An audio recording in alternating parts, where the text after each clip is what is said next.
Good afternoon. Today is May 8th, 2009, and today we're going to be talking about the Bush administration and the great big torture debate. I am Andre, and welcome to the Andre Lounge.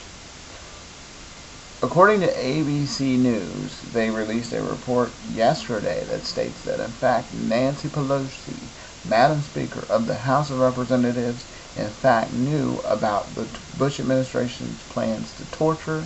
It even goes as far as to say that she knew of it, was briefed on it, and she had no way of saying that she didn't know. Now, Nancy Pelosi, of course, has said, hey, I didn't know nothing about it. If I knew, I would have did something. But according to this report, that states otherwise. And there's calls for Obama to prosecute Ms. Pelosi, which Obama does not want to because he feels like there's so many other things to worry about. There's the economy, there's jobs, there's keeping the country running, and this is just one more thing. Can we just move on beyond the Bush administration, focus on this administration, and try to get stuff done? So today I'm decided to address it, tell you my thoughts on it, overall, and then just give you the breakdown as to what's really at stake here. The international community is more or less upset with America right now because we violated a law that was set. It's an international law. It's a law called the Geneva Convention. Now I'm going to give you just a hybrid of what it is. It's 4 basic principles. What those principles are, I really can't tell you off the top of my head. But basically the gist of it from reading is that in the event that there's conflict between 2 or more countries, that when we get there, civilians or whatever the case may be, we would not be mean to them.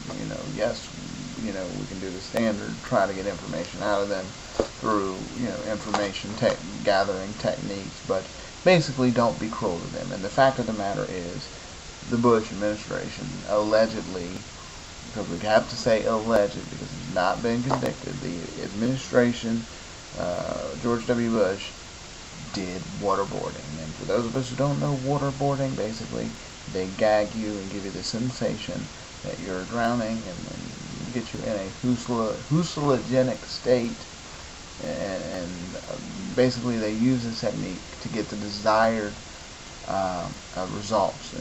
And basically they're saying that by using this technique, so that the administration would ease up on them, these terrorists or these quote-unquote people of interest basically said what they needed just to be left alone. They had one guy, I think they said he was waterboarded 84 times or more than once a day for like several months. I don't know his name.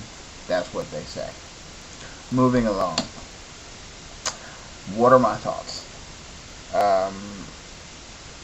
Well, first of all, I know that Obama wants to move on beyond the great big torture debate, but the reality is he doesn't have a choice.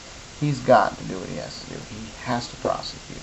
The last time that a president was faced with something controversial like this, it was, who was it? It was President Ford, Gerald Ford, and he was in fact served 2 years and booted right out of office. And then they say that him pardoning Nixon cost him his re-election bid. What I think, absolutely, you have to. And if Pelosi did in fact know about torture, then she's no better than the Bush administration. I voted Democrat this year. I happen to like Nancy Pelosi, but if she broke the law, then Nancy, as much as I love you, honey, you got to go. That's just my thought. Don't let the door hit you in the butt.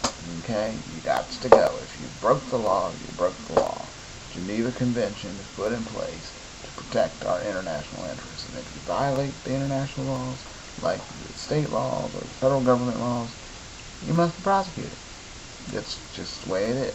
If you sit up here as a woman criticizing the Bush administration and their policies, and yet you set like this double standard for yourself.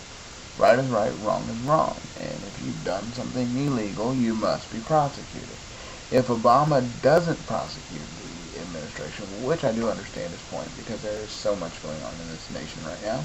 I think it's going to cost him politically in re-election if that's what he wants to do. If you don't care about serving another 4 years as president, then don't prosecute George W. Bush.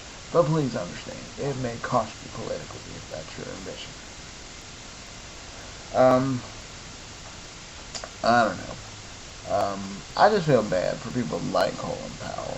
You know, you're torn between a sense of duty and serving a president, and, you know, so if Colin Powell knew about it and engaged, well then, you know, sorry, but, you know, you got to pay too. That's just my thoughts on it, you know. We've lost our credibility as a nation to the international community. And it wouldn't bother me that other nations hate us. That's fine. That's your business.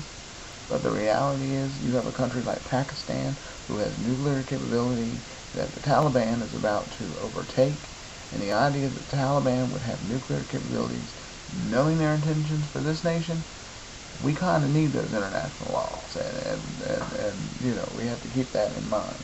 Also, we're also a codependent nation on other countries for our oil consumption. So we have to follow those international laws for those reasons. And we have to walk the chalk line until we can become a self-sufficient, self-sustaining nation. You know, prosecute them, prosecute them, prosecute them.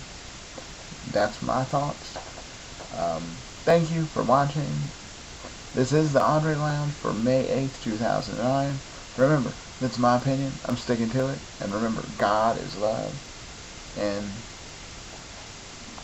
God, no, I said that wrong. God is everything. Everything is God. Take care of yourselves and each other. Bye-bye.